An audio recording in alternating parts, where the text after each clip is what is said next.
Muy bien. Acá me censuran, me ponen a grabar las pavadas que yo digo antes de empezar. Liliana, Patricia, Alide, Nora. Maru, deja de ordenar, por favor. Gladys, ¿cómo va? Yo voy rellenando mientras Luisa nos pone música. Cuando Luisa nos musicaliza, Eduardo, Giselle. Giselle, ¿mate amargo o dulce?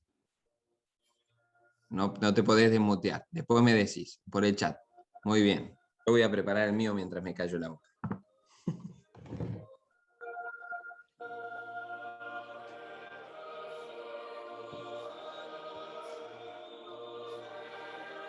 Ahí está entrando André. Sí.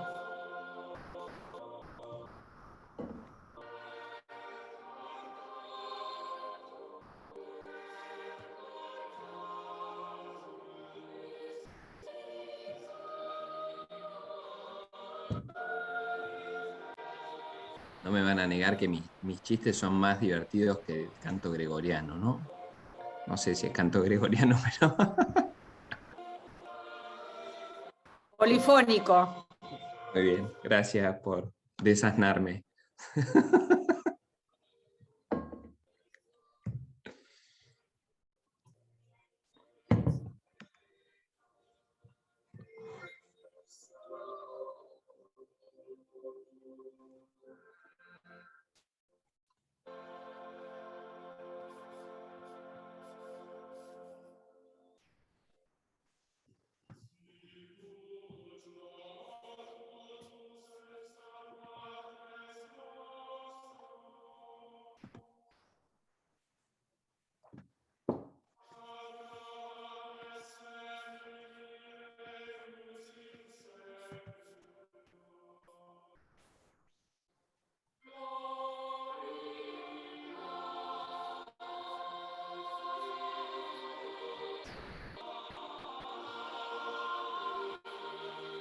Acá sí.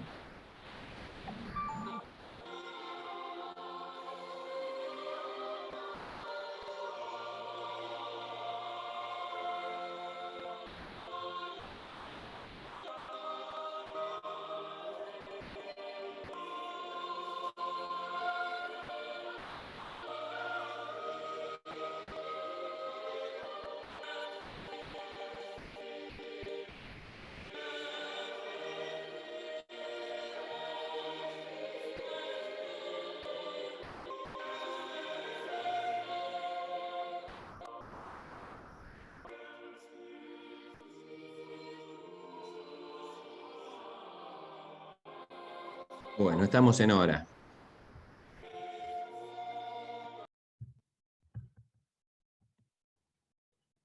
Muy bien. Vamos a comenzar con una oración. En el nombre del Padre, el Hijo y el Espíritu Santo. Del Evangelio según San Juan, capítulo 12, versículos 20 y siguientes. Entre los que habían subido para adorar durante la fiesta había unos griegos que se acercaron a Felipe, el de Betsaida de Galilea, y le dijeron: Señor, queremos ver a Jesús. Felipe fue a decírselo a Andrés, y ambos se lo dijeron a Jesús. Él le respondió: Ha llegado la hora en que el Hijo del Hombre va a ser glorificado. Les aseguro que si el grano de trigo que cae en la tierra no muere, queda solo, pero si muere, da mucho fruto. Palabra del Señor. Gloria a ti, Señor Jesús. Bueno, vamos a pedirle al Señor que a través de estos cursos, a través de nuestra vida cristiana, de los sacramentos, de nuestra oración y sobre todo el encuentro de su palabra, podamos encontrarnos con Jesús, con ese Dios vivo y verdadero que se nos quiere manifestar, y que podamos en ese encontrar a Jesús llenar nuestro corazón de agua viva, de esa felicidad que brota solo de Él. Padre nuestro, que estás en el cielo, santificado sea tu nombre, venga a nosotros tu reino, hágase tu voluntad en la tierra como en el cielo. Danos hoy nuestro pan de cada día, perdona nuestras ofensas, como también nosotros perdonamos a los que nos ofenden. No nos dejes caer en la tentación y líbranos del mal. Amén. En el nombre del Padre, el Hijo y el Espíritu Santo. Bueno, ya estamos grabando. Ahí estamos. Simplemente hacer un repasito antes de comenzar con la clase de hoy. Estamos viendo las eclesiologías en algunos autores, algunos libros del Nuevo Testamento. Comenzamos con las cartas pastorales, Timoteo y Tito. Empezamos con las tradiciones paulinas. Dentro de esas, la primera fueron las cartas pastorales. Las segundas fueron, dentro de la tradición paulina, las cartas a los colosenses y a Efesios. La tercera fue, si no me equivoco, la clase pasada, también tradición paulina, Lucas y Hechos, y al finalizar Lucas y Hechos vimos un poquito de la tradición petrina. ¿Sí? ¿Se acuerdan algo de esto? Fuimos guiándonos un poquito por las imágenes, comenzando hablando de las eclesiologías, comenzamos hablando del Concilio Vaticano II, y las distintas imágenes que se van utilizando antes, durante el concilio y después del concilio. Obviamente imágenes extraídas del Nuevo Testamento y de la Biblia en general y del Nuevo Testamento en particular. Y fuimos viendo sobre todo fortalezas y debilidades de cada una de estas concepciones, de cada una de estas eclesiologías. Entonces vimos las tradiciones paulinas, esas tres, las petrinas, y hoy vamos a ver qué tanto nos da la vida, pero la tradición joánica, ¿sí? Para esto me remonto a cursos anteriores. Luisa es nuestra experta joánica, así que es la que ha dado, cuando expusimos en Venga a nosotros tu reino, es la que dio el Evangelio según San Juan, y es la que dio también en su momento la pasión según San Juan y la resurrección. Y si no les alcanzó con eso, acaba de terminar de dar el curso del libro de los signos. ¿Está bien? Así que bueno, lo mío será como un tentempié nomás de todo el mundo juánico expuesto por Luisa, pero sobre todo haciendo el foco en la eclesiología, ¿sí? Insisto, extraído tanto del Evangelio según San Juan como alguito de las cartas. Yo, sin embargo, me enfoqué más en esta clase en el Evangelio según San Juan. Bien, el cuarto Evangelio. Comparto pantalla. Y aguarden un segundo.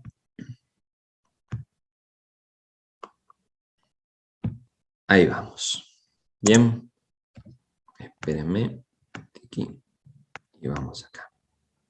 La tradición del discípulo amado. ¿Sí? Recuerden, Raymond Brown, que es el autor que estamos siguiendo, ¿sí? con el libro Las iglesias que los apóstoles nos dejaron, es biblista y especialista, si no me equivoco, en San Juan. De hecho, tiene un libro que se llama La comunidad del discípulo amado, que también es un clásico del Evangelio según San Juan. Y si no me equivoco, después Luisa nos puede confirmar esto, pero me parece que tiene un comentario al Evangelio según San Juan, entre tantas otras cosas que ha escrito, ¿no? Así que vamos a detenernos en este momento en la eclesiología del Evangelio según San Juan. La eclesiología de esta tradición se distingue por acentuar la relación del cristiano individual con Jesucristo. Esto lo voy a repetir hasta el hartazgo, ¿sí? Esta es vamos a verlo después como la gran fortaleza del Evangelio según San Juan o de la eclesiología. Ya no estamos en imágenes como veíamos antes, la pirámide, la estructura, el esqueleto, los huesos, sino que justamente el gran logro de esta eclesiología, insisto que después lo voy a repetir, es ponerle rostro a la iglesia, por así decirlo, es a Jesús mismo a quien estamos siguiendo. El pensamiento comunitario del cuarto evangelista aparece en el simbolismo de la vid y los sarmientos, del capítulo 15 y en el pastor y el rebaño del capítulo 10. Sin embargo, se acentúa la relación del creyente individual con Jesús. ¿Qué pasaba si el sarmiento se desprendía de la vid? Muere y no puede dar fruto, ¿sí? Permanezcan en mí como yo permanezco en el Padre. El que permanece en mí, ese da fruto, y fruto en abundancia. ¿Bien? Entonces, justamente lo que va a acentuar este evangelista es esa unión y esa permanencia. Ese permanecer va a ser muy fuerte. Algo de eso hablé cuando expuse algo de Hippomoné. No me acuerdo si era que hablé del Apocalipsis o ya ni me acuerdo de qué hablé, pero bueno, había hecho hincapié en ese permanecer, ¿no? Y lo mismo pasa con el pastor y las ovejas, ¿sí? Las ovejas conocen mi voz, lo reconocen a Jesús, reconocen si es Jesús o si es un falso pastor, si es un asaltante que no entra por la puerta. Todas esas imágenes van a ser muy fuertes en la eclesiología del cuarto evangelio. Prácticamente en todas las imágenes que va a utilizar va a estar ese vínculo de unión, de conocimiento, de cercanía entre nosotros y Jesús. La presencia del Paráclito en el creyente tiene un lugar preponderante. Esto va a ser muy fuerte también. Esta eclesiología está dominada por la cristología de Juan. Acá hago como me explayo un poco. Ya algo vimos en los cursos, la eclesiología del Evangelio según San Juan es bien diferente. ¿Se acuerdan que algo fui hablando en estas clases también? Nosotros tenemos 4 evangelios, 3 que son los sinópticos. ¿Se acuerdan cuáles? No me pueden responder, así que es muy fácil preguntar. Mateo, Marcos y Lucas. Estos son los que se llaman evangelios sinópticos porque se pueden ver, se pueden poner y mirar en una sola mirada, ¿sí? De una sola ojeada uno medianamente ve y van siguiendo un mismo ritmo, tienen medianamente un mismo material. Si uno los pone en columnas, que de hecho eso es la sinopsis, existe editada la sinopsis. Estoy viendo si la tengo acá atrás, en algún lugar tengo la sinopsis, que es justamente un libraco grande donde tenemos los 4 evangelios en columnas. Cuando uno mira las 4 columnas, 3 coinciden muy bien y muy claramente y tienen muchos textos en común, y hay un cuarto pobrecito que no tiene nada que ver, dicho a lo bruto, sí, coincide mucho menos en el material, en la cronología, en el ritmo, que es el Evangelio según San Juan. Esos 3 que coinciden, que son los sinópticos, tienen muchas cosas en común, muchas, además del material, ¿no? Se ve mucho a Jesús predicando acerca del reino, entre otras cosas. Algo de la geografía se coincide bastante, la cronología coincide bastante, y la cristología coincide fuertemente. Cada uno tiene sus rasgos y sus matices. Pero se lo ve a Jesús predicando acerca del reino, el reino de los cielos, el reino de Dios. En el Evangelio según San Juan, algo muy propio, además de que tiene discursos muchísimo más largos, muchísimos. Un ejemplo de eso es cuando nos toca en la liturgia el discurso del pan de vida. Tenemos como 4 domingos seguidos hablando del discurso del pan de vida, Jesús, porque son discursos muy largos. Y en general en esos discursos Jesús se predica a sí mismo, por así decirlo. Algo clásico, y eso lo fuimos viendo también en el libro de los signos con Luisa: yo soy la luz del mundo, yo soy el pan de vida, yo soy el buen pastor, yo soy la puerta de las ovejas, yo soy el camino, la verdad y la vida. Hay un montón de esos yo soy, ¿sí? Donde Jesús lo que está diciendo es quién es Él. Esta es la cristología tan marcada del Evangelio según San Juan. De paso me hago propaganda. Si Dios quiere, en algún momento voy a editar un librito sobre la cristología bíblica, ¿sí? Justamente haciendo mucho hincapié en esta predicación de Jesús de sí mismo, En los otros evangelios, en los sinópticos, se da de otra manera. No habla Jesús sobre sí mismo, al menos tan directamente, lo va a ir haciendo de otras maneras. Ya hice la propaganda aparte, quedémonos con esto de Juan, ¿sí? El cuarto evangelio tiene una cristología muy singular, muy fuerte. Y esa cristología, o mejor dicho, desde esa cristología se va a desprender una eclesiología muy particular, que va a tener como centro, si se quiere, justamente esta conexión, esta relación, esta unión entre Jesús y la iglesia, Jesús y cada uno de los creyentes, mejor dicho. Juan transforma radicalmente el evangelio al insistir en que Jesús ya descendió a la tierra con toda su gloria, por lo que su mismo ministerio público fue ya el juicio. El motivo de esta condenación está en que la luz vino al mundo y los hombres prefirieron las tinieblas a la luz porque hacían el mal. ¿Sí? En ese Jesús, en ese ministerio público de Jesús, es donde se da ese Jesús glorioso. Y en ese desenvolvimiento, en esa historia del Jesús terreno, es donde vamos a encontrar a este Jesús de la gloria. ¿Sí? Seguimos adelante. En el simbolismo comunitario de la vid y los sarmientos, que ya hicimos mención recién, el núcleo de la eclesiología es la relación personal y duradera con el dador de vida que viene de Dios. Contrapone las imágenes de la construcción que hacen referencia a cosas del pasado o realidades inertes. ¿Se acuerdan que algo de esto hablamos de la carta de Pedro? Esa imagen de la construcción.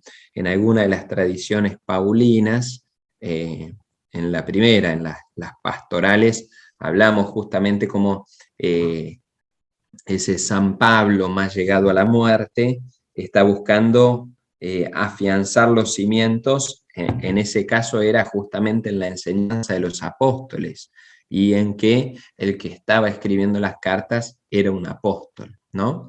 Y veíamos esas imágenes de fortaleza, la pirámide que había puesto yo como un retrato, no es que San Pablo o el autor de las pastorales utilizara eso, pero justamente lo que daba fortaleza era esa estructura que él quería dar. Bueno, acá no, la fortaleza no viene de algo del pasado, de algo rígido, de una imagen de edificación, sino que viene de algo del presente, la unión con Dios, la vid y los sarmientos que permanecen hoy, ahora, ¿sí? En relación con esa vid. Hago un paréntesis, ¿no? Porque uno puede decir, bueno, son imágenes, ¿sí? Alguna vez en mi vida también, en teología, constantemente se recurren a imágenes, en los evangelios y la Biblia en general está repleta de imágenes, y uno a veces dice, bueno, son solo imágenes. Bueno, estas imágenes que se van poniendo en la Biblia o en los estudios teológicos o en los documentos, señalan mucho esto que yo les digo del concilio y que insisto en el concilio, y Raymond Brown insiste en el concilio, no es solo una imagen, si antes se hablaba de una sociedad perfecta, si ahora se habla de un cuerpo, de un pueblo, sino que está marcando algo. Esa imagen va a implicar muchas cosas, con sus fortalezas y debilidades, como estamos viendo, ¿sí? Entonces, si Juan prioriza a la imagen del pastor en su evangelio, no es por nada. Si prioriza la imagen del sarmiento, no es por nada. Si Efesios y Colosenses dan un lugar singular al cuerpo con Cristo como cabeza, ya fuimos viendo cómo todo eso se va deshilachando en ideas fuertes, ¿sí? Y esas ideas fuertes van dejando lugar o van dejando de lado otras ideas que van quedando relegadas. Vamos a ver ahora cuáles son las ideas fuertes que se desprenden de este pastor y de estos sarmientos y de este vínculo personal con Jesús, y cuáles son las cosas que van quedando de lado. Tratemos de quitar de la mente y del corazón ese escepticismo de decir, bueno, son solo imágenes, ¿no? San Juan no estaba pensando en esto cuando ponía estas imágenes. Bueno, a veces uno utiliza como catequistas, ¿cuántos catequistas tenemos acá? Me imagino que muchos. Uno como catequista utiliza la imagen que le sirve para explicar la idea que quiere explicar. No agarro una imagen y bueno, vamos a hablar de esto porque sí, no vamos a hablar de esto porque me sirve para transmitir el mensaje. Bueno, en eso también en los evangelios, ¿sí? Yo soy el buen pastor, conozco a mis ovejas y mis ovejas me conocen a mí. Como el Padre me conoce a mí, yo conozco al Padre y doy mi vida por las ovejas. Ellas oirán mi voz y así habrá un solo rebaño y un solo pastor. Bueno, más claro, conocer, conozco, cuando se va repitiendo y repitiendo y repitiendo una idea, es justamente no en vano, sino que es como la gotita de agua que va agujereando la roca. El evangelista va machacando, machacando, machacando porque quiere que esa idea se nos quede.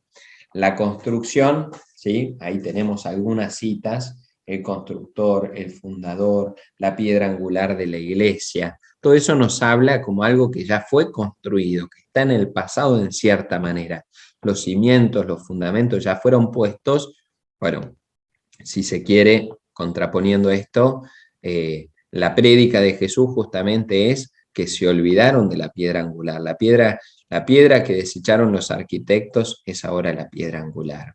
Justamente la cachetada de Jesús en esa frase es haber olvidado la piedra que era fundamental. ¿Por qué? Porque la piedrita quedó en el pasado, ya en teoría no nos sirve. Bueno, ese es el error, pensar que la piedrita quedó en el pasado.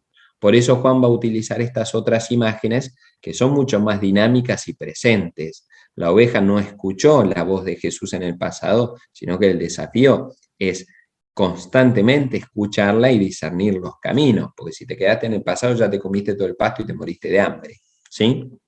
Entonces, la vid y los sarmientos, si el sarmiento se nutrió de la vid en el pasado y no en el presente, murió, ya sonamos. Entonces, ahí radica la fortaleza de estas imágenes utilizadas por el evangelista. El Jesús de los sinópticos, esperen que acá tengo que ver cómo saco. Cuando uno da la clase, te aparece un cosito acá arriba que me tapa. El Jesús de los sinópticos, vamos a hacer así, mira, echa la ley, echa la trampa. El Jesús de los sinópticos proclama y realiza el reino y reinado, dominio, reino de Dios.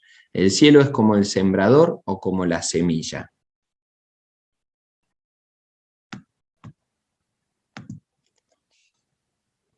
O como la semilla, un tesoro o una perla, una red. Vean la cantidad de imágenes que hay, ¿sí? Todo lo que nos está diciendo los sinópticos. El reino, reinado, dominio, reino de Dios. El cielo es como un sembrador o como la semilla. Un tesoro o una perla, una red, una viña o un banquete regio de bodas. Todo eso Mateo, Marcos y Lucas. Pero en Juan, exceptuando 3.3, capítulo 3, versículo 3, no aparece el reino o dominio de Dios. Al menos no aparece así. Los símbolos alegóricos o figurativos se aplican más bien al propio Jesús. Él es el novio, Él es la vid, la puerta de las ovejas, el pastor, el pan de vida, la luz del mundo. Esto que les decía antes, ¿sí? Las imágenes que está poniendo son todas en relación a Jesús directamente, no al reino de Dios. Pues teológicamente uno las une, ¿no? El reino de Dios, ¿cuál es el reino de Dios? Bueno, esa cercanía de Jesús. ¿Bien? Todo esto podría dar para un curso entero de cristología. No nos vamos a quedar en eso, pero sí darnos cuenta que estas imágenes que el evangelista, el cuarto evangelista, está poniendo, son justamente en relación con Jesús mismo. Así que como pertenecemos a la iglesia, ¿sí? En realidad perteneciendo a Jesús. La fortaleza de este evangelio va a ser el trato personal con Jesucristo. Esto es magnífico, ¿sí? Acá presten mucha atención porque puede complicarnos un poco el escrito. En lugar de entrar en el reino de Dios como se entra en un espacio geográfico, lo necesario es adherirse a Jesús para ser parte de la comunidad. ¿Sí? Ya no está ese reino, ¿eh? No es tanto entrar a un reino, pertenecer a un reinado, como si uno entrara a un espacio geográfico. Utilizando alguna de las parábolas, ¿se acuerdan? Que viene del Antiguo Testamento, justamente del viñedo, pero en otro sentido. Esa parábola que el rey entregó a algunos servidores, o un hombre entregó a algunos servidores esa viña que había construido, que hizo el lagar, que había cercado, y que los otros cultivaron, se quedaron con los frutos y mataron al hijo. Bueno, no es tanto eso, entrar en una geografía, sino que es adherirse a Jesús. Por eso el texto que rezamos recién al comienzo, los griegos que dicen que es lo que querían, queremos ver a Jesús. Que al fin y al cabo estamos en la iglesia porque queremos ver a Jesús, está clarísimo, ¿sí? No contrapongo una cosa con la otra, pero la imagen del Evangelio según San Juan justamente nos lleva a esa adhesión a la persona de Jesucristo. ¿Se acuerdan las imágenes que habíamos puesto? De hecho, terminamos el curso anterior con Pedro, la primera carta de Pedro, y el escudo de River y de Boca. De paso ganamos, ¿no? En el partido, el superclásico, pero eso lo vamos a dejar de lado para no herir susceptibilidades. Pero terminamos el partido, es decir, la clase pasada con el escudo de River y de Boca, diciendo, a ver, que la fortaleza o la debilidad de aquella carta era si uno permanecía siendo del equipo por más que se fuese Gallardo o Bianchi, habíamos dicho, para aquellos que estaban. Uno no dependía de la persona que estaba, porque sigue adhiriendo a la iglesia. Bueno, acá la fortaleza es que Jesús permanece, entonces uno adhiere a la persona de Jesús. Un desarrollo similar, continúo leyendo, se realiza en torno a los sacramentos, y esto es importantísimo, ¿sí? Se da una dicotomía. Jesús, esto es lo que dicen algunos, ¿no? Se da una dicotomía, de hecho. Jesús curaba y predicaba, pero la iglesia bautiza y celebra la Eucaristía. Algo análogo a lo que habíamos dicho antes. La crítica que le hacían a San Pablo en su momento, que le hacen a la iglesia, es que Jesús predicaba del reino de los cielos. Nosotros predicamos acerca de Jesús. Cambiamos el mensaje de Jesucristo. Ya no hablamos en general del reino de los cielos, no hablamos tanto, ¿sí? Porque lo rezamos en el Padre Nuestro todos los días, si es que rezamos el Padre Nuestro todos los días. Pero se acusa justamente esta dicotomía. Jesús curaba y predicaba, pero la iglesia bautiza y celebra la Eucaristía. Esto se transforma a menudo en quejas por parte del clero respecto a las iglesias con abundancia de liturgia, en el sentido de que su ministerio, el de los curas que se quejan, o el de la iglesia, está demasiado dedicado a los sacramentos y no lo suficientemente vinculado a la ayuda de la gente, como aconteció en el caso de Jesús. Juan evita todo este problema de dos maneras. En primer lugar, el cuarto evangelio no tiene mandatos institucionales con relación al bautismo y a la Eucaristía. Más aún, en la última cena, no se narra la institución de la Eucaristía. ¿A qué se refiere? Vuelvo a la oración anterior. En primer lugar, el cuarto evangelio no tiene mandatos institucionales con relación al bautismo y a la Eucaristía. Hagan esto en memoria mía. ¿Sí? Eso no está. Esa institución de la Eucaristía no está en el Evangelio según San Juan, es de los sinópticos. ¿Qué es lo que pasa en la institución de la Eucaristía del Evangelio según San Juan? El lavatorio de los pies.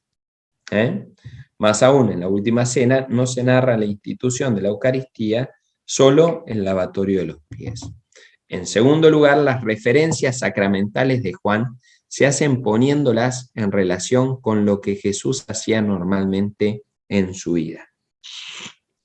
Esto es justamente lo magnífico. Juan, para no caer en esa dicotomía, para no acentuar esa dicotomía, ¿qué hace? Va metiendo los sacramentos, la institución de los sacramentos, en cierta manera, dentro de la vida cotidiana de Jesús. En la charla con Nicodemo, ahora vamos a hilar más fino, ¿no? En la charla con Nicodemo, en la curación del ciego en la piscina de Siloé, en, qué sé yo, con la samaritana, y con tantos otros, ¿sí? Entonces, no es que Jesús, bueno, frena su vida y instituye los sacramentos, no va hablando y curando a los enfermos y de golpe se pone a bautizar. Los sacramentos se nos enseñan en el Jesús juánico a través de la vida cotidiana de Jesús. ¿Sí? En esto justamente no para esconder los sacramentos, sino para unirlos a la vida de ese Jesús terrenal. ¿Sí? A la vida cotidiana de Jesús, por así decirlo. Entonces, de esta manera se suspende esa dicotomía. ¿Está bien? Esto es muy, muy interesante. Sobre esto, ¿se acuerdan que nosotros fuimos avisando que había una posibilidad de dar un curso sobre los sacramentos? Finalmente, lamento comunicarles, hoy se los digo, no lo vamos a hacer, al menos no este año, ¿sí? Pero hay un libro de Scott Hahn, que es uno de los tantos autores que estamos siguiendo en estos cursos, que lo hace. ¿Sí? Ahora en el recreo, creo que lo puse acá, el nombre, la promesa, el nombre del libro creo que lo puse en la diapositiva siguiente. Para aquellos que quieran adelantarse, justamente una riqueza no es solo desde el Evangelio según San Juan, sino más amplio, pero puede ayudarnos. ¿Se entiende esto que digo? El Jesús histórico, en el desarrollo del Evangelio de Jesús, en la misma vida de Jesús, se va dando una iluminación sacramental. Recuerden lo que dijimos en alguno de los cursos, que se cree que Juan era un sacerdote o venía de familia sacerdotal. Él conoce el culto judío como la palma de su mano, lo tiene, lo respira, ¿sí? Entonces muchas de las cosas que va a ir haciendo, y lo escucharon en Luisa en el curso anterior, esto de la fiesta de Hanukkah, las tiendas, todas las fiestas que están como solapadas en el desarrollo del Evangelio según San Juan. Justamente es eso, esa vida sacramental desde la iglesia, está catequizada, está enseñada, está escondida en el Evangelio, a lo largo de todo el Evangelio. Esperen que veo dónde tengo el mouse, ahí va. ¿Sí? Esto es, a ver, les iba a decir, esto es un invento, no es un invento, ¿sí? Pero como para tener un panorama, la Eucaristía, la institución de la Eucaristía, como vimos recién, no se da en el Evangelio según San Juan en la última cena, sino que el texto eucarístico por excelencia es la multiplicación de los panes. Pero también podemos encontrar referencias eucarísticas en esa charla que se da con Nicodemo, que obviamente esa charla con Nicodemo habla por excelencia del bautismo, esa necesidad de nacer de nuevo, pero tiene referencias claras eucarísticas. El bautismo también lo podemos encontrar en ese milagro que Jesús hace con el ciego en la piscina de Siloé, que le recobra la vista, le da de nuevo la vista, en Juan 9. El perdón de los pecados, ¿sí? Acá esto lo fui sacando de algunos escritos diferentes, pero está tanto en ese mandato, los pecados serán perdonados a los que ustedes se los perdonen y serán retenidos a los que ustedes se los retengan, que también ahí está justamente en el orden sagrado, donde dice orden sagrado al final, son justamente los versículos previos a esto. Como el Padre me envió a mí, yo también los envío a ustedes. Al decirles esto, sopló sobre ellos y añadió, reciban el Espíritu Santo. Y después viene este versículo, los pecados serán perdonados a los que ustedes se los perdonen y serán retenidos a los que ustedes se los retengan. Ahí podemos ver algo del perdón de los pecados, la confesión. También con la samaritana, como dijimos, mencionamos recién, la mujer adúltera y tantos otros textos del Evangelio según San Juan, donde se hace referencia a ese perdón de los pecados. Bueno, el matrimonio ya vimos, cuando hablamos del Apocalipsis, ¿sí? O cuando hablamos de la alianza, de la alianza del Apocalipsis, hablamos bastante sobre el matrimonio y el texto de las bodas de Caná. Bueno, ahí evidentemente que hay una referencia clara al matrimonio. No solo al matrimonio, también esas bodas del Cordero y demás, un matrimonio escatológico, pero está el sacramento del matrimonio con clara referencia.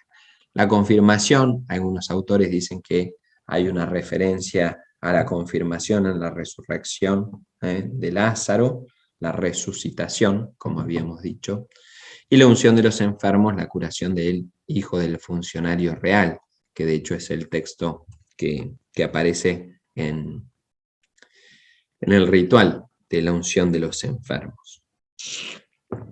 Esto solo por un pantallazo, ¿sí? Sobre esto se podría dar más de un curso, pero simplemente para tener, y que no digan que el padre inventa, o por lo menos inventa justificadamente con algunos autores y con el Evangelio, ¿bien? Para tener alguna referencia. Este es el libro que yo les decía, Comprometidos con Dios, de Scott Hahn. Gabriela ya debe estar anotada porque cada libro que mencionamos acá raudamente empieza a buscarlo para leerlo. La promesa y la fuerza de los sacramentos, ¿sí? No sé si está editado por alguna otra editorial. Esta es la clásica de Scott Hahn, Real, colección Patmos. Bueno, ahí tienen algo para ir leyendo en el verano o para salir a comprarlo ahora antes que cierre y tenerlo el fin de semana largo. Jesús no solo es el que instituyó los sacramentos de la Iglesia, es el dador de vida que continúa actuando en y a través de esos sacramentos. Así, la singular importancia que da Juan a la relación del cristiano con Jesús queda subrayada con la simbología sacramental. Acá algo muy importante a nivel pastoral, ¿sí? Que espero que, bueno, medianamente todos los que estamos acá lo tengamos. Pero vieron que muchas veces está esa crítica de, no, yo con Jesús me relaciono solo. No, bueno, yo soy creyente, pero a misa no voy. Yo soy creyente, pero a la iglesia no me acerco. Bueno, lo que enseña la iglesia, el catecismo de la Iglesia Católica, es que los sacramentos son los medios ordinarios de salvación. ¿Qué quiere decir eso? No que fuera de los sacramentos no hay salvación, ¿sí? Sino que son los medios ordinarios. ¿Dios puede usar otros medios? Sí, Dios es Dios y puede hacer lo que quiera, ¿sí? Pero los medios ordinarios que dio para la salvación son los sacramentos. Entonces, el encuentro con Jesús ordinariamente, no solo, repito, pero ordinariamente se da a través de los sacramentos. También, obviamente, la oración y los sacramentos son un modo de oración, ¿sí? También a través de la lectura de la palabra, sin lugar a dudas, y por eso los sacramentos están repletos de la lectura de la palabra. De hecho, algo interesante, este autor, Scott Hahn, originalmente era anglicano, ¿sí? Si no me equivoco, era anglicano. ¿Y cómo se convierte él? Bueno, era un biblista anglicano, un tipo reconocido, y le empieza a hacer un poco de ruido a ciertas cosas, y en algún momento va a una misa, como para curiosear, y va y dice, a ver, ¿qué es esto? Y comienza a darse cuenta que la misa, en realidad, estaba repleta y de punta a punta eran textos bíblicos, y más allá de ser textos bíblicos, tenía una referencia constante, era como estar en la cena del Cordero, ¿sí? De hecho, él lo relata esto en su libro que se llama Roma Dulce Hogar, Rome Sweet Home, ¿sí? Y él relata esta conversión que va teniendo a partir de la liturgia. Él encuentra que todo lo que estudió en la Biblia está en la misa, en cierta manera, y que ese encuentro con Jesús se va dando en la misa. Paréntesis, ¿no? Pero me parece interesante ver esto. A veces pensamos que, bueno, los sacramentos van por un lado y nuestra vida va por otro. ¿Cómo nos ayudan los sacramentos? Y de hecho para eso están, para ese encuentro con Jesús que nos salva. Por eso son los medios ordinarios de salvación, sea cual fuere el sacramento, ¿sí? El matrimonio, el orden sagrado, la reconciliación, la unción, la Eucaristía. Es bueno que tengamos esto presente. Bueno, hacemos un recreíto, ¿sí? Los dejo acá con la propaganda del libro de Scott Hahn. Hacemos 5 minutitos y volvemos. Bueno, entonces, habiendo visto esa propiedad del Evangelio según San Juan en cuanto a los sacramentos, vamos a seguir con algunas otras que van a influir en esto que hablábamos de la eclesiología, ¿sí? En cuanto al apostolado, algo característico del Evangelio según San Juan es que falta el término apóstol en los escritos de Juan, tanto en el Evangelio como cosa más sorprendente en las cartas.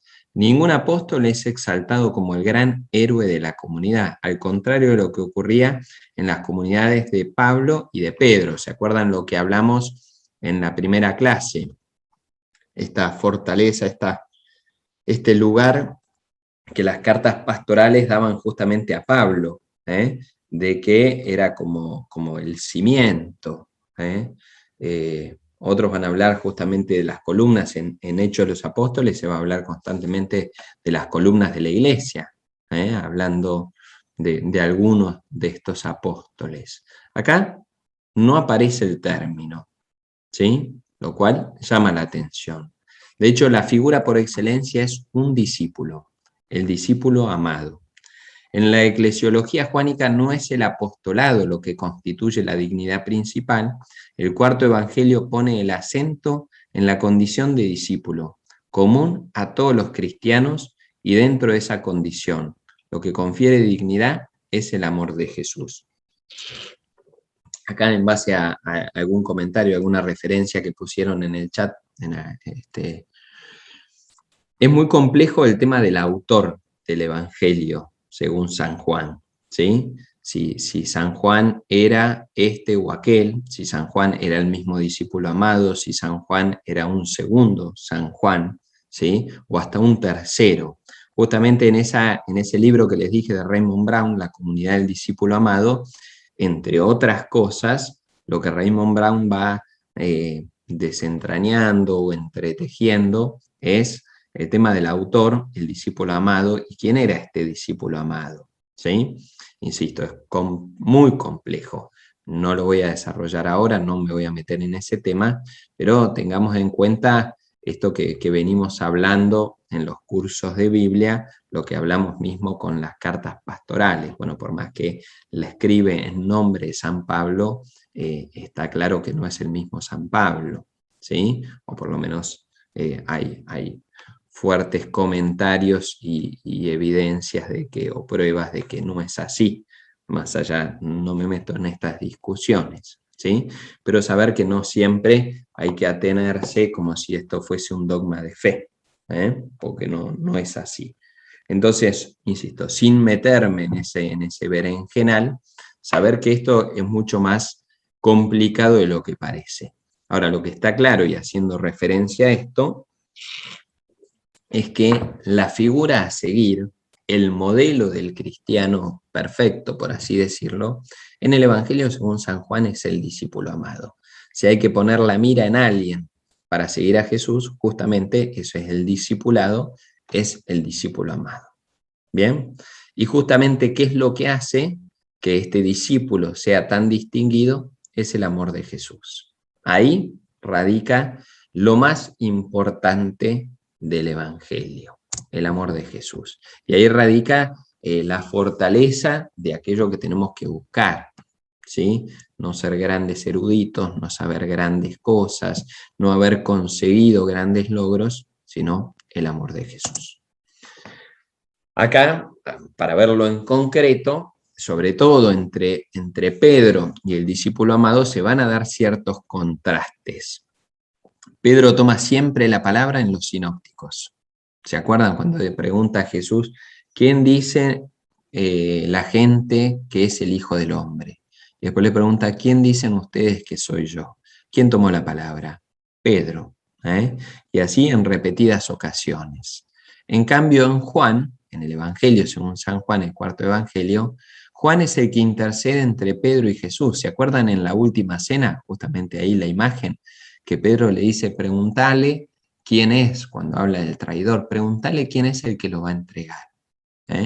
Y Juan, que estaba reclinada su cabeza sobre el pecho de Jesús, le pregunta.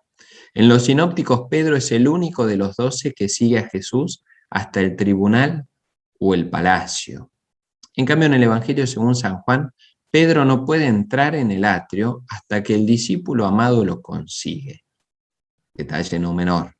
Bien, todo esto son las diferencias. ¿Se acuerdan que hablamos de las diferencias de la geografía y cronología? Bueno, esto es hilando un poco más fino. Todos, incluso Pedro en los sinópticos, abandonan a Jesús en la cruz. Todos.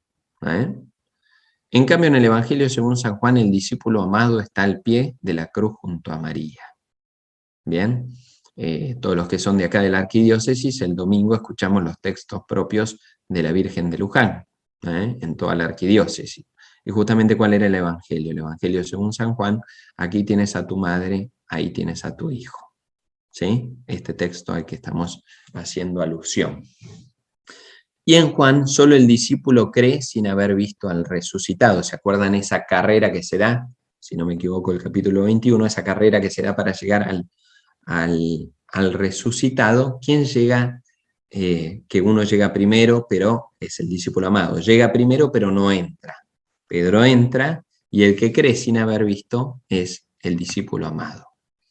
Simón Pedro no lo reconoce hasta que el discípulo amado no le dice que era el Señor. ¿Se acuerdan en esa pesca milagrosa que estaba Jesús en la orilla, que había prendido el fueguito y asando los peces, los pescados?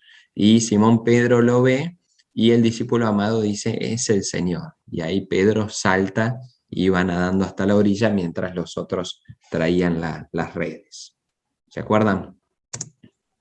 Ahora, el discípulo amado funciona, algo de lo que dijimos recién, el discípulo amado funciona en el Evangelio como encarnación de los ideales de Juan. Todos los cristianos son discípulos y su grandeza les viene de su relación con Jesús desde el amor, no de su función o de su cargo. Insisto, las pastorales habíamos visto que la función era fundamental, que de hecho decíamos que ni siquiera San Pablo podía cumplir los requisitos que el autor de las pastorales ponía para estas funciones o para estos cargos. En el capítulo 21 se confiere a Pedro el cargo de apacentar las ovejas, una función de autoridad. Pero en Juan 21, 15 al 17, antes de otorgar a Pedro esta función, Jesús le pregunta insistentemente, hasta 3 veces: ¿me amas? ¿Se acuerdan? ¿Me amas más que esto?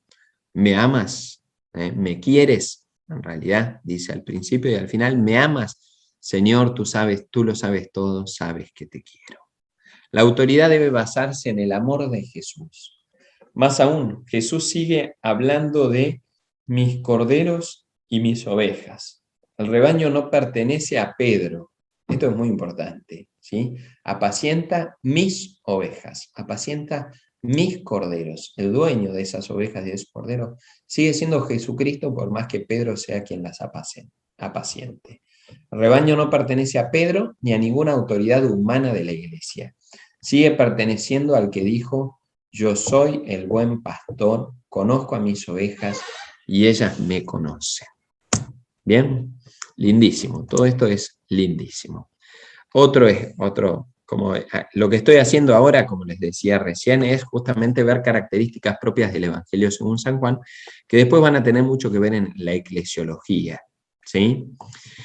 El lugar de las mujeres. Vimos, ya algo hablamos de Lucas y del lugar que las mujeres tenían en el Evangelio según San Lucas, pero acá dice: vimos que en las pastorales, esto en el curso, la primera clase, vimos que en las pastorales a los que no eran maestros oficiales no se les creía capaces de discernir la verdad por sí mismos.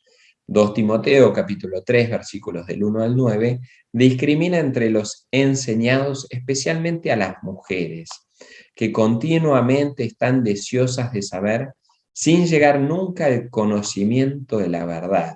Hoy a esto lo prenderían fuego, ¿no? El Pablo de 1 Timoteo 2:12 dice: no consiento que la mujer enseñe ni domine al marido, sino que ha de estar en silencio. Cuando vimos las debilidades de las pastorales, justamente una de las debilidades era que unos enseñan y otros aprenden. No había posibilidad de que el que enseña también aprenda de aquellos a quienes enseña. No hay un feedback, no es un ida y vuelta, sino que solo está el maestro y los alumnos. Y entre esos alumnos están las mujeres, no está la posibilidad de que las mujeres enseñen a los maestros, ¿sí? En el Evangelio según San Juan esto no se da, es bien distinto. Y acá lo vamos a ver. En la descripción de creyentes no hay diferencia entre hombres y mujeres por razón de su inteligencia o de la intensidad de su respuesta. Marta es portavoz de una confesión de fe.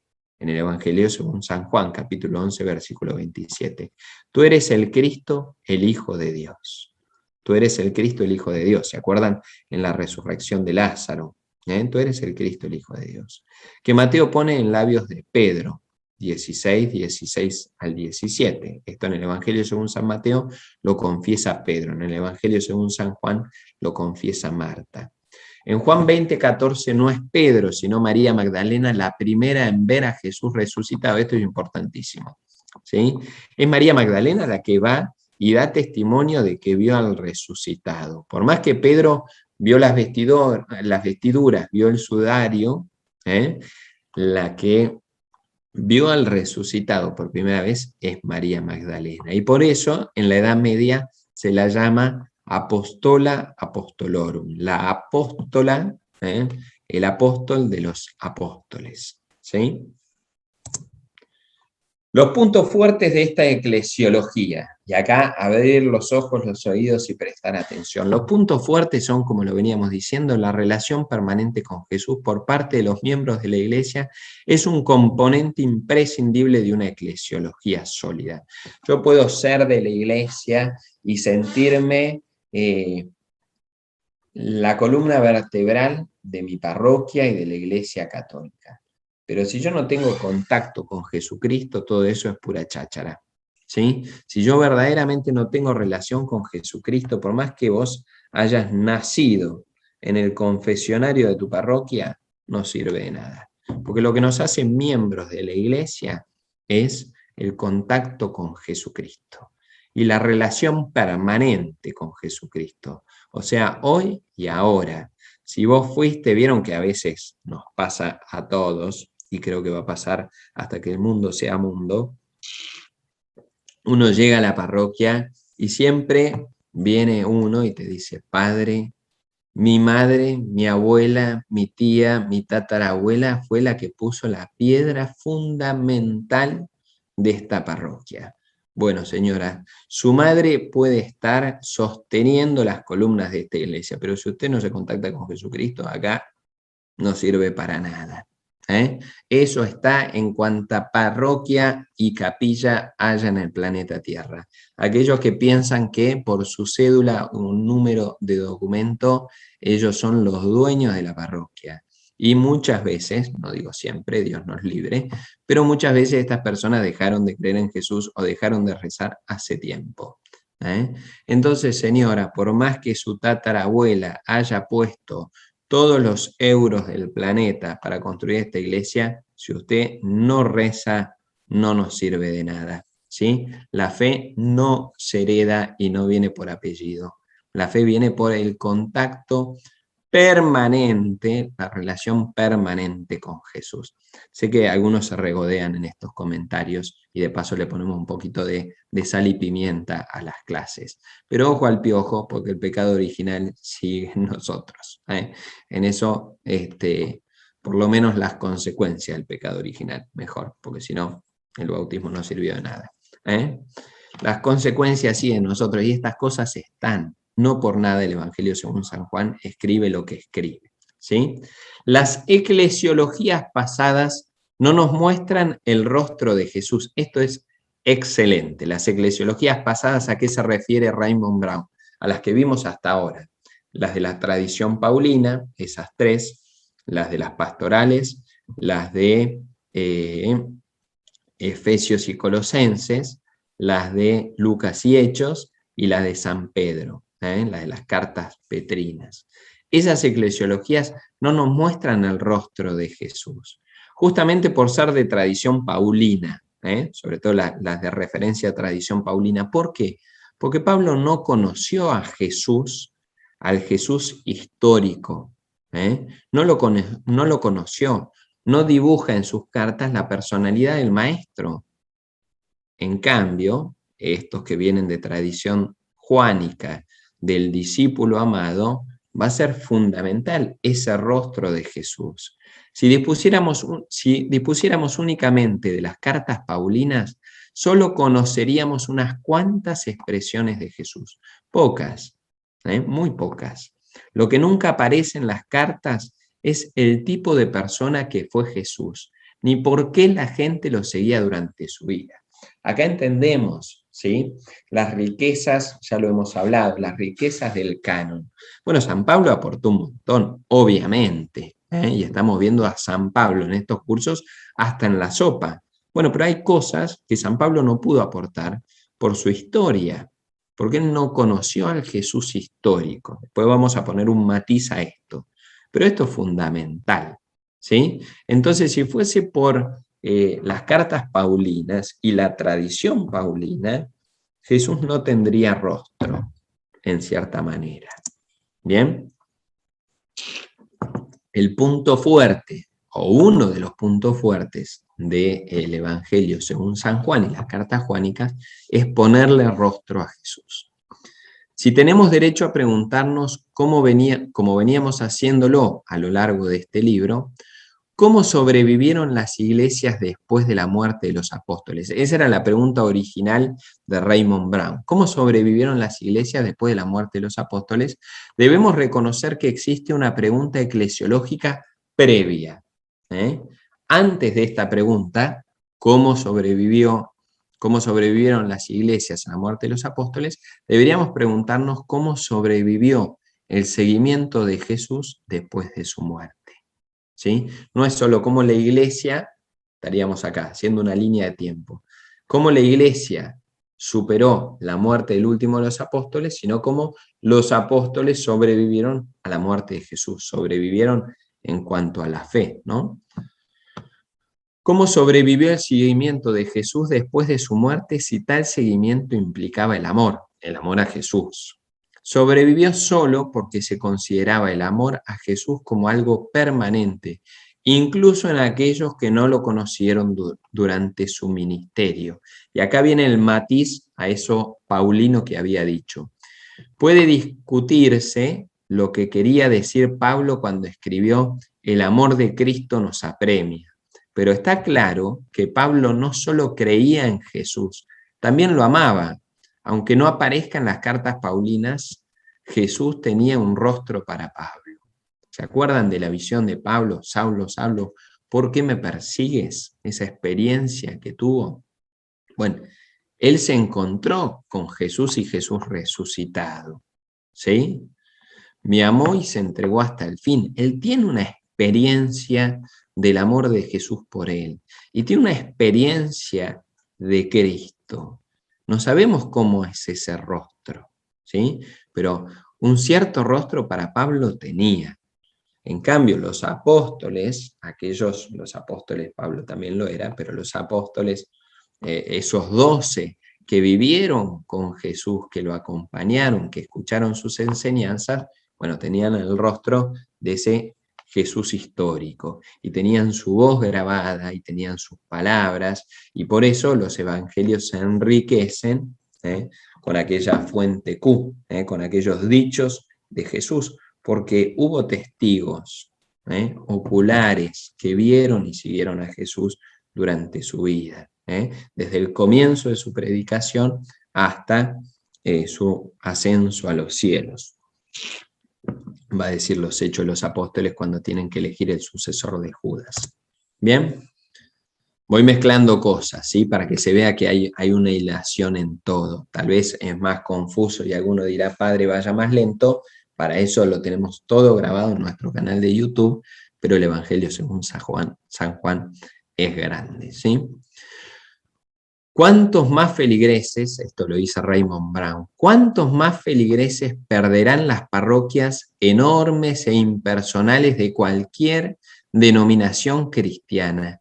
No solo porque no sientan una pertenencia activa a una comunidad, con esto habíamos terminado la vez pasada, ¿sí? Que yo les decía qué lindo que es en ciertas parroquias de barrio, como la que yo estoy y tantas otras, que uno se conoce, uno va a misa y todos se conocen, es el primo, es el tío, es el vecino, es el amigo, es el nieto, todos son familiares y amigos, vecinos, todos son del barrio, como esas iglesias particulares de las que predicaba San Pablo, ¿sí? Ahora dice Raymond Brown, ¿cuántos se perderán? No solo por no pertenecer, no sentirse parte de esa comunidad activa que les proporcione identidad, sino porque no encuentren a Jesús en la iglesia. Abrir los ojos, ¿sí? No es solo si pertenezco o no pertenezco a la comunidad, no es solo si me hacen formar parte. Vieron que a veces tenemos, a muy pocos, pero tenemos los hostiarios, ¿sí? Aquellos que reciben a la gente en la iglesia. Fin de semana pasado, algunos de ustedes vino a Luján porteño como peregrinación, ¿sí? Y decían muchos de ustedes qué lindo sentirse recibido. Había ayuda del peregrino, había gente recibiéndolos, había un buffet, les dábamos la bienvenida, había una radio animando y recibiendo a los peregrinos de tal parroquia o tal otra. Bueno, ahora si yo te recibo, te aplaudo, te hago masitas, te preparo un café, pero a la larga, la quinta vez que te recibo y te preparo un café, no encontrás a Jesús, te vas. Porque venís a la iglesia no solo para sentirte parte y para tomar un café, sino sobre todo para encontrarte con Jesús, ¿sí? Entonces, ¿cuántos creyentes se perderán, no solo en la iglesia católica, en todas las iglesias cristianas, si al fin y al cabo no se encuentran con Jesucristo? Puede recordarles, como lo hizo a los cristianos del siglo I, el Evangelio según San Juan puede recordarles, que ser miembros de la iglesia no es la meta, pues la iglesia debe llevar a Jesús. Lo que decía, si tu objetivo es que te aplaudan, que te sientas querido, que te preparen un cafecito, que te abracen, que te conozcan, bueno, hacete hincha de River y anda al club de River, o hacete hincha de lo que quieras y anda a una comunidad de fomento, ¿sí? El objetivo, al fin y al cabo, de la iglesia es que la iglesia los lleve a Jesús. En esto, otro chivo de otro libro, más denso y es un bodoque grandote, la eclesiología de Walter Casper. A ver si lo tengo por acá.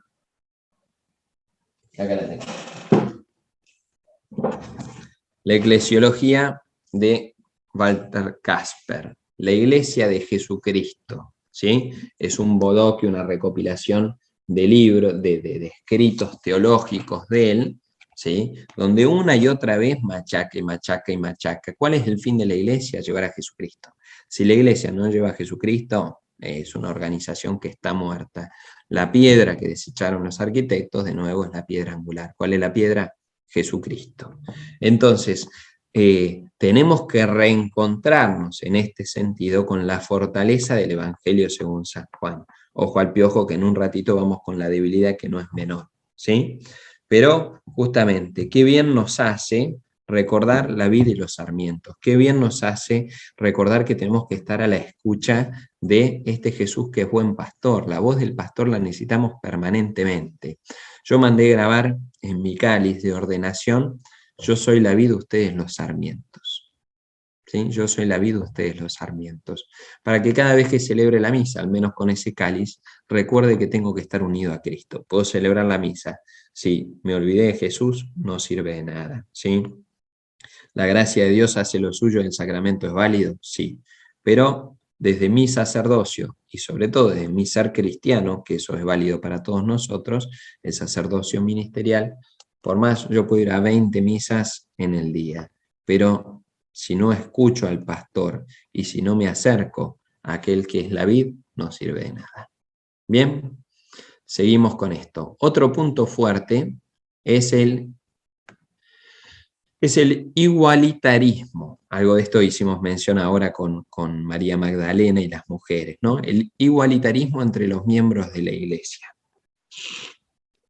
los pasajes evangélicos donde los apóstoles se pelean por ser el más grande no están en el cuarto evangelio.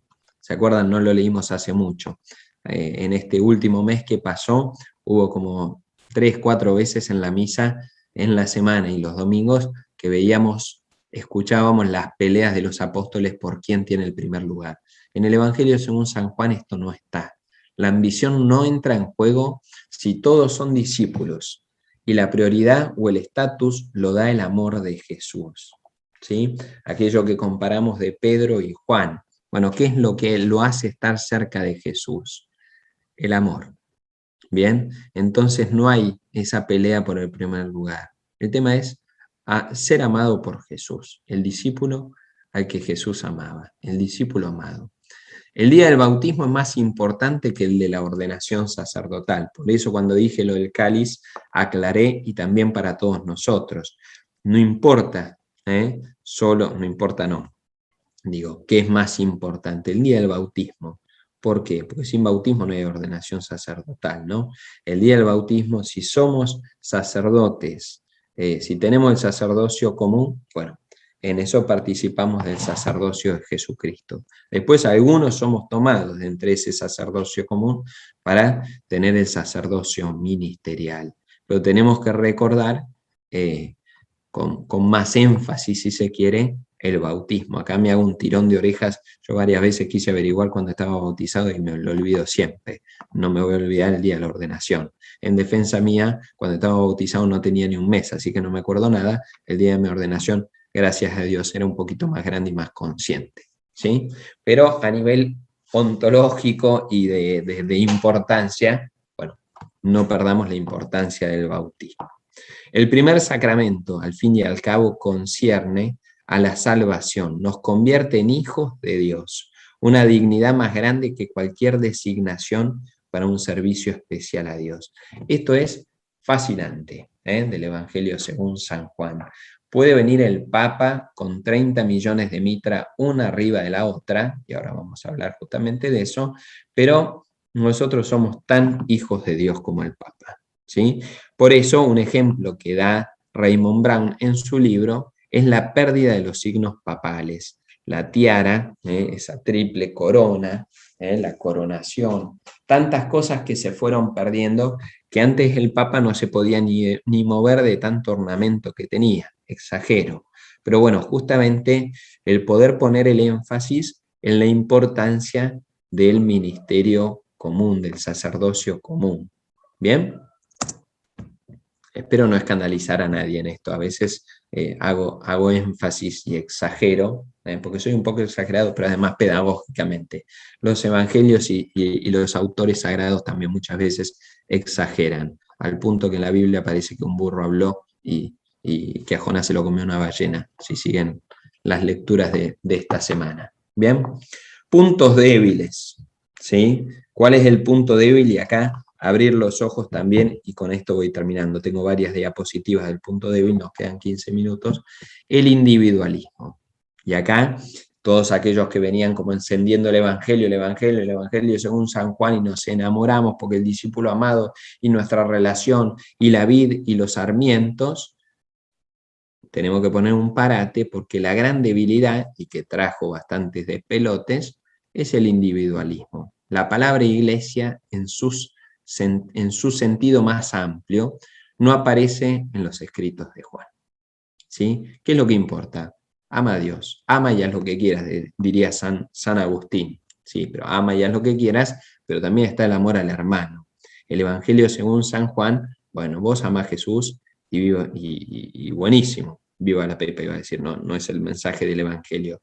Pues lo importante y la salvación viene del amor entre vos y Jesús y vos. Y ahí es donde se pierde la dimensión comunitaria, ¿sí? Se ven las cartas juánicas, acá pasamos del Evangelio a las cartas. ¿Por qué? Porque en las cartas que son posteriores al Evangelio vamos a ver ciertas consecuencias y ciertos intentos de ajustar tuercas de cosas donde el Evangelio hizo agua, en cierta manera, ¿sí? Vamos a escuchar estas citas del Evangelio. Vienen abajo, perdón, de las cartas.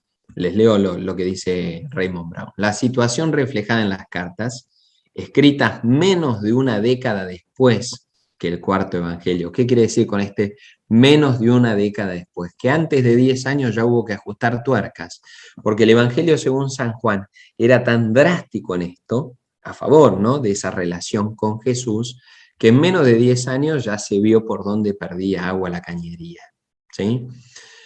Las cartas juánicas reflejan un cambio sorprendente en la situación de la comunidad. ¿De qué comunidad? De la comunidad a la que estaba dirigida el Evangelio. No se hace ya referencia a los judíos o a otros grupos cristianos sin una fe adecuada, ¿sí? En el Evangelio, según San Juan, los enemigos, en cierta manera, son los judíos, ¿sí? Se separa, los judíos querían matar a Jesús. Esto trajo mucho antisemitismo por leerlo y entenderlo mal, ¿sí? Pero no es porque sea así en el Evangelio, sino que se lo entendió mal y fuera de contexto, ¿sí? No se hace ya referencia a los judíos y a los otros grupos cristianos sin una fe adecuada en las cartas, sí, en el Evangelio según San Juan. El único foco de interés en las cartas es una división interna de la comunidad, tan seria que se describe con lenguaje apocalíptico, y acá viene el lenguaje apocalíptico de las cartas. Habéis oído que iba a venir el anticristo. Pues bien, han surgido muchos anticristos entre la comunidad. Esta es la prueba de que ha llegado la última hora. Salieron de entre nosotros, de nuestra comunidad, la comunidad juánica, pero no eran de los nuestros, porque si hubieran sido de los nuestros, habrían permanecido con nosotros. Si alguien se presenta ante ustedes y no trae esta misma doctrina, no la reciban en su casa ni lo saluden. A esta persona, ¿sí? Entonces, acá se ve, ¿sí?, la comunidad juánica, la comunidad a la que fue escrita el Evangelio según San Juan, estaba dividido por todos lados. O se dividió después por todos lados. ¿Por qué se dividió? Y porque cada uno hacía la suya, unido a Jesús, pero cada uno hacía la suya. Dicho a lo bruto siempre, ¿no? ¿En qué creían los cismáticos? Estos que se habían alejado, estos que, como decíamos recién, si alguien se presenta ante ustedes y no trae esta misma doctrina, no lo reciban en su casa ni lo saluden. Bueno, ¿en qué creían estas personas? Desde el punto de vista cristológico, acerca de Jesús, se acusa a los cismáticos de negar la carne o la humanidad de Jesús, que para nosotros es un error garrafal, ¿sí? Jesús nos encarnó. Para los cismáticos, ¿niegan la humanidad de Jesús? ¿Jesús es verdadero Dios? Sí. ¿Verdadero hombre? No. Para los cismáticos, aquellos que se dividieron. Desde el punto de vista ético, para los cismáticos, o sea, eso respecto a la cristología, respecto a la ética, para los cismáticos el único pecado consistiría en negarse a creer en Jesús. El creyente es en efecto un hijo de Dios que ya está juzgado y posee ya vida eterna. Por eso, aunque no apoyaran el libertinaje, los cismáticos piensan que hacer buenas obras o cumplir los mandamientos no tiene valor salvífico, no importa. Si hace cosas buenas o hace cosas malas, no importa. El único pecado es no creer. Tenés fe, estás salvado. No tenés fe, no estás salvado.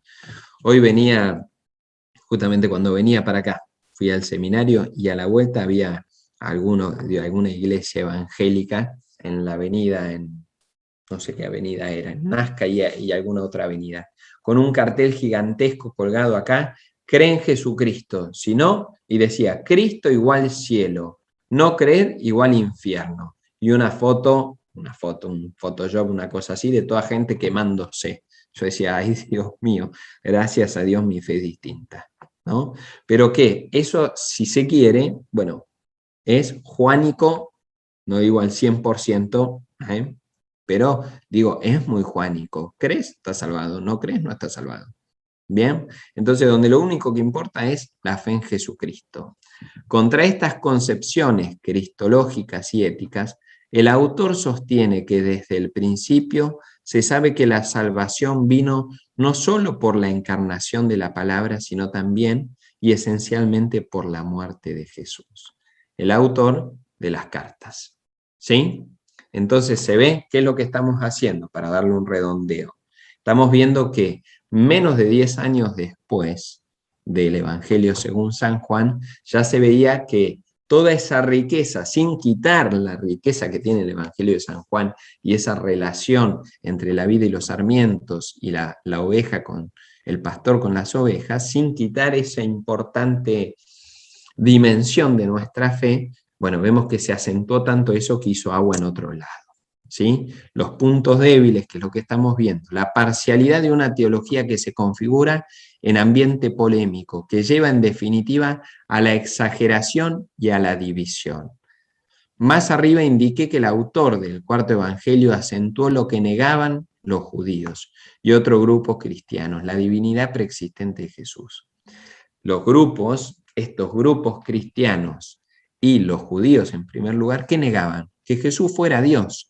¿Estos qué hicieron? Se fueron al polo opuesto. Juan se fue al polo opuesto, si se quiere. Se negaba tanto por los judíos que Jesús fuera Dios, que lo que acentuó hasta el infinito es que Jesús era Dios.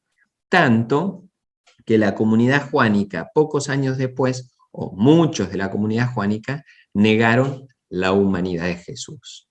Los judíos negaban la humanidad de Jesús. Juan acentuó la divinidad. Los judíos negaban la divinidad de Jesús. Juan acentuó tanto la divinidad de Jesús que muchos de sus discípulos, sus seguidores, negaron la humanidad de Jesús. ¿Se entiende? Para la generación siguiente, el cuarto evangelio pudo inducir a la parcialidad y de hecho llegó a ser piedra de tropiezo, un escollo para los que no conocían los presupuestos. O sea, cuando pasó todo este contexto de polémica con los judíos que negaban la divinidad de Jesús, esto estaba tan acentuado por un lado como el sub y baja, ¿sí? El sub y baja, está acá arriba, porque acá tiene un peso más grande. Cuando se sacó este peso, plácate, se cayó. Entonces, Juan puso el acento en qué? En la divinidad de Jesús, porque era lo que se negaba. Cuando se sacó el contexto polémico, plácate, solo quedó la divinidad de Jesús y nos olvidamos en parte de la humanidad de Jesús. ¿Bien? Y acá ya vamos terminando. Si los miembros de la comunidad juánica estaban tan convencidos de la divinidad preexistente de Jesús como para afrontar la expulsión de la sinagoga, fueron expulsados de la sinagoga, porque los judíos eran los malos, dicho mal y pronto, porque en el Evangelio según San Juan está esa confrontación con los judíos, porque los cristianos habían sido expulsados de la sinagoga. Y si aceptaron esa expulsión de la sinagoga, era justamente porque para ellos no podían negociar, no podían transar en la divinidad de Jesús. La divinidad de Jesús se sostiene a toda costa, al punto de que nos echen la sinagoga, que nos echen, pero yo no voy a negociar la divinidad de Jesús. ¿Sí? Si esta expulsión los hizo más inexorables en su postura, de modo que en la descripción de Jesús evitaban los rasgos humanos que pudieran ofrecer a la sinagoga argumentos en contra, se hacía inevitable que algunos miembros fueran aún más lejos y minusvaloraran la humanidad de Jesús, lo que causaría horror a otros que pensaban que eso era en efecto ir demasiado lejos. O sea, fueron y lucharon tanto por la divinidad de Jesús que siguieron de largo y terminaron negando la humanidad de Jesús. ¿Sí? Me quedan 5 minutos. Y a esto voy con esa grieta y ese dibujo de la grieta. Es esto lo que produjo el Evangelio según San Juan. Insisto, por favor, que esto no nos quite el valorar las fortalezas del Evangelio según San Juan. Estamos viendo los puntos fuertes, que es espectacular. Los puntos fuertes del Evangelio según San Juan son buenísimos, pero tiene esta contraposición. La herencia común se va perdiendo en la medida en que los puntos de división se recrudecen. Ejemplo, las grandes fiestas de la Pascua y de las tiendas son en Juan fiestas de los judíos, extrañas a los cristianos. Hay una división entre los discípulos de Moisés y los de Jesús, como si los discípulos de Jesús no lo fueran también de Moisés. Se contrapone tanto entre cristianos y judíos que parece que ya no tenemos nada que ver. Esto con matices, ¿por qué? Por lo que vimos en todas las clases anteriores y en los cursos anteriores. El evangelista del Evangelio según San Juan absorbe en ciertas maneras esas fiestas en su cristología, pero esto ya es un estudio mucho más profundo. En otras palabras, la herencia común se va perdiendo en la medida en que los puntos de división se recrudecen. Se pone tanto énfasis en las puntas del péndulo que perdemos que en el medio hay muchas cosas comunes. Negativamente, un enfoque del amor cristiano que solo se interesa por lo propio no hace justicia a un Jesús que se interesó sinceramente por los de fuera. ¿Se acuerdan que leímos ahí una cita de la carta de Juan? Si no cree lo mismo que vos, no lo recibas en tu casa. Bueno, no sería la actitud de Jesús que recibió, que charló con la samaritana, que recibió a los publicanos y pecadores. Esto no condice con ese Jesús. ¿Por qué? Porque se recrudece tanto ese sentido de pertenencia de mi iglesia que se deja de lado a los otros. Ejemplos de esto, sinceramente, por los de fuera. Ejemplos: pecadores, publicanos, prostitutas. Incluso la última cena comienza con la palabra: habiendo amado a los suyos, los amó hasta el extremo, a los suyos. Ciertos grupos de sectas cristianas tienen a Juan como el evangelio por excelencia, lo que acabo de decir de este muchacho que estaba en la esquina con el cartel, porque pueden interpretarlo a favor de su teología. Jesús es mi salvador personal. Este muchacho con el cartelito estaba salvado porque él creía. Los demás estaban ahogados en las llamas del infierno. ¿Sí? Conclusión, y termino. La eclesiología juánica es la más atrayente y estimulante del Nuevo Testamento. No nos perdamos, por favor, la primera parte de esta frase. La eclesiología juánica es la más atrayente y estimulante del Nuevo Testamento. Según la concepción de Raymond Brown, algunos de ustedes pueden decir: a mí me gustó más la eclesiología de los hechos. Bueno, esto es una cita de él. Pero es también una de las menos estables. ¿Por qué? Y porque sos Jesús y vos. En cuanto te tambaleás, vos sonaste. Las demás eclesiologías, quieras que no, tienen la doctrina como punto fuerte, tienen los apóstoles como cimiento, tienen aquellas notas, una santa católica y apostólica. Acá sos Jesús y vos. Tienen la comunidad que te sostiene. Acá sos Jesús y vos. Bien, bueno, gente, sé que aceleré, les pasé no sé cuántas diapositivas, muchas, pero bueno, era justamente la clase con más contenido, ¿sí? Aquel que no entendió nada y está mareado con todo lo que dije, puede rever la clase esta en estos feriados, en este tiempo libre. El Evangelio según San Juan es riquísimo, para chuparse los dedos, pero sepamos que tiene estos puntos débiles que también hay que considerar. Todo este curso es para que podamos encontrarnos con Jesús. Queremos ver a Jesús, como decían los griegos, ¿sí? Pero qué lindo es ese plural: queremos ver a Jesús, que vayamos juntos en este camino y en una iglesia que camina hacia Jesús.